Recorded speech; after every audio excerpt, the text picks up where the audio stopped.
Kmart shopping center. This is Kmart. California officials say this week's fast-moving wildfires in the northern part of the state have killed at least 35 people. Wind gusts topping 40 miles an hour are giving these fires new life. The fires tearing through Northern California refuse to surrender. Walls of fast-moving flames being pushed by a resurgence of windy weather. Well, it was about 10 that I first saw the flames over the Atlas fire. Then I started smelling the smoke. We knew we were close to the fire and not in a good position. So decided to get the cat carriers together and get the cats. Law enforcement was driving around at least 3 times and on their loudspeakers telling people to leave.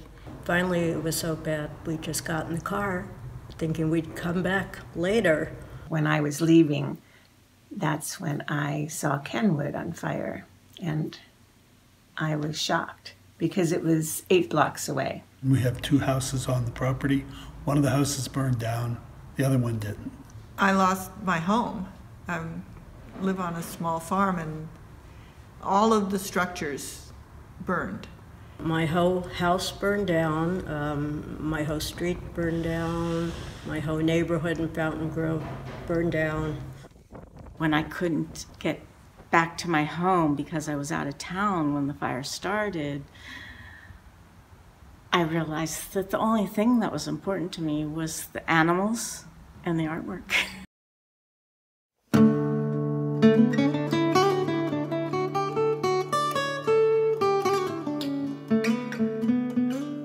It was a shock, very, very shocking. I hadn't painted for about 6 weeks after the fire. I wasn't in the mood for painting. There was too many other things to do. I felt like I lost my life, especially in my art studio, because that was really special. And I do found objects, so things I had been collecting for years and years were all up in smoke. Right after the fire, I wanted to make something. I just felt like I had to have some expression that wasn't verbal or, written. I was debating on what artists do to respond to such a tragedy and catastrophe as the October fires. As an artist myself and as a community leader in the arts. And so I was inspired to create this show, Healing by Art, after the fires.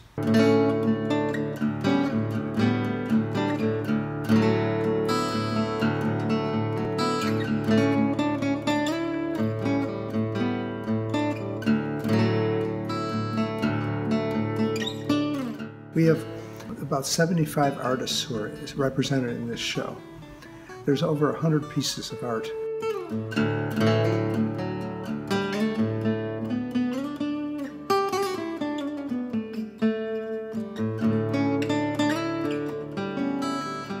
The fire was the motivator and the inspiration for the piece.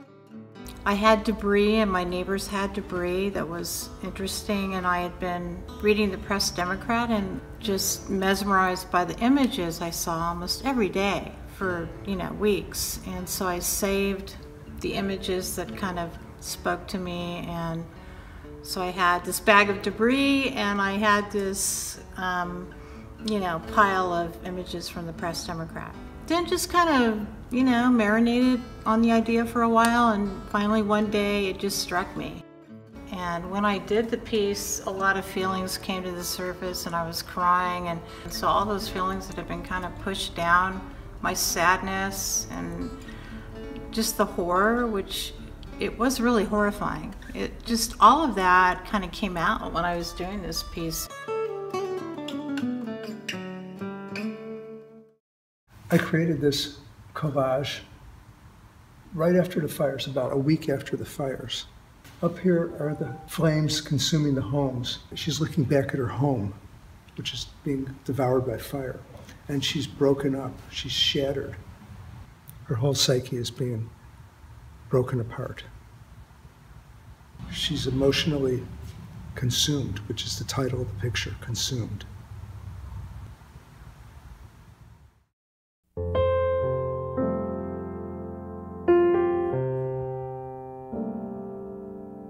Even as we were fleeing, we knew that we didn't want to leave the land. We wanted to find a way to come back.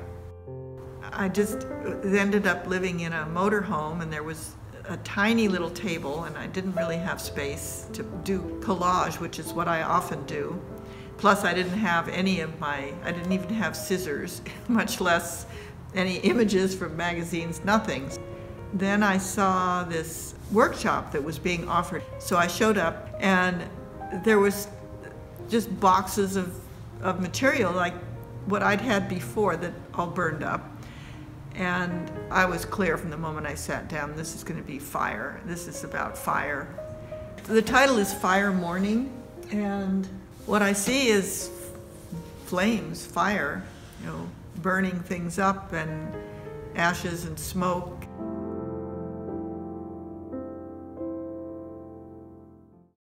This moment is very difficult, looking at my painting and what it represents. I haven't seen it for a few weeks since the opening. I did this a week after, and I was still in shock. Someone invited me over and gave me an old canvas and a magazine, so I just tore some pages and went crazy with the paint, and that came out.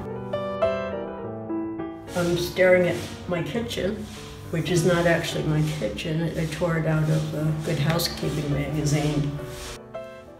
This stands out, and it's the word girlfriend.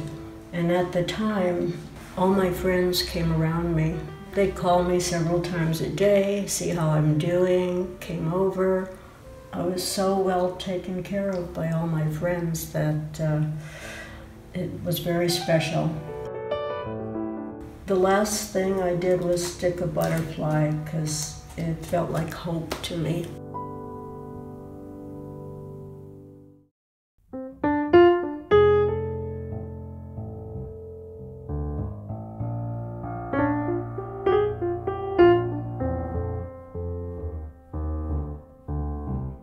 This is the first house I ever owned in Santa Rosa. And after the fire, a friend of mine was driving down the road and pulled over to where our old house was and took a photo. All that was left of the house was a chimney and this garden statue. This is what it looked like when the fire was over.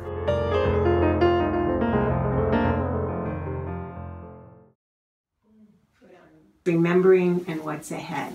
It's two sides. This side is remembering. And I wanted to honor the people who died in the fire.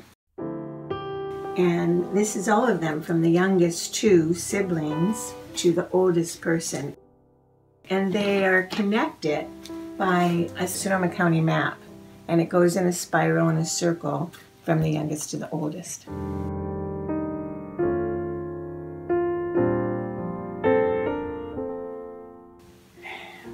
And then, what's ahead?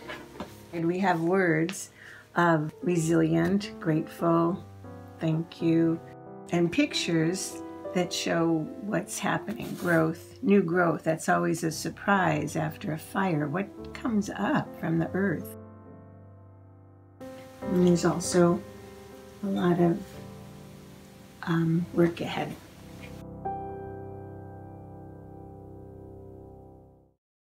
Well, the fires came about 150 yards from my home. So these are images that I drive through every day. This is my neighborhood.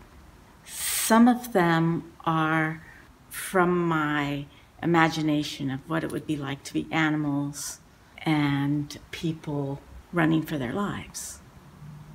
Each one of these has a name, and I created a poem out of the names. All of our families on high alert, in the wake of the storm, shards of our boundaries dangle raw, deceptively only bramble scars and verdant space remains. We struggle and survive, or not, foundations gone. Sometimes we find what is lost, if we can rise up. Of this I am sure. In the char and ash, there is treasure.